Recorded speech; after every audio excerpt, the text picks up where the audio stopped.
And you know why you're here today, don't you? Yes. Good.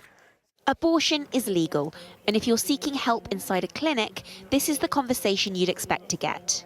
Just make you sign some things, make sure this is definitely the right decision for you. Okay. Is that okay? Yes. Do you have any concerns about it? But just outside, it's another story. MPs voted a year ago to create safety zones outside these clinics to stop anti-abortion protesters harassing women. But it's not fully in force yet. Hey, sorry to bother. We're doing a story on the end of the public consultation on safety zones. Women at this designated protest zone in Ealing insist they're there not to harass, but to help vulnerable women. I'm sure you know exactly what brings us here. So. Do you think that it's quite distressing for women who are going to have not at all. coming here?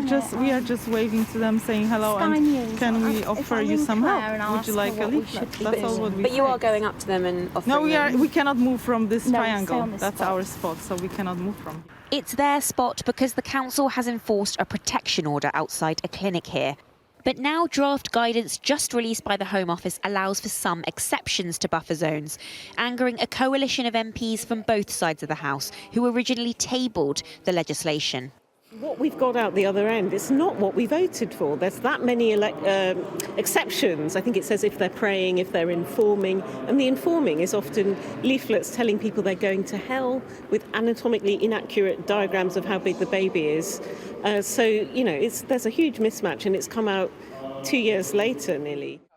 Ellie was handed one of those leaflets while waiting for treatment. After I sort of managed to process it all, I realised that I resented her for it. I think that actually made the sort of healing process, as it were, it made it harder. It wasn't something I sort of agreed to overnight. There was a lot of thought with me and my partner, and she undid all of that quite quickly.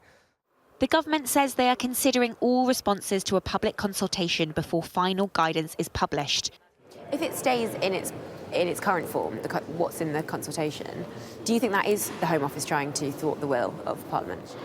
Let's have a proper conversation before we start making accusations. MPs who met the Home Secretary today say they're now hopeful those loopholes in the guidance will be closed. The aim by the spring. Serena Barker-Singh, Sky News.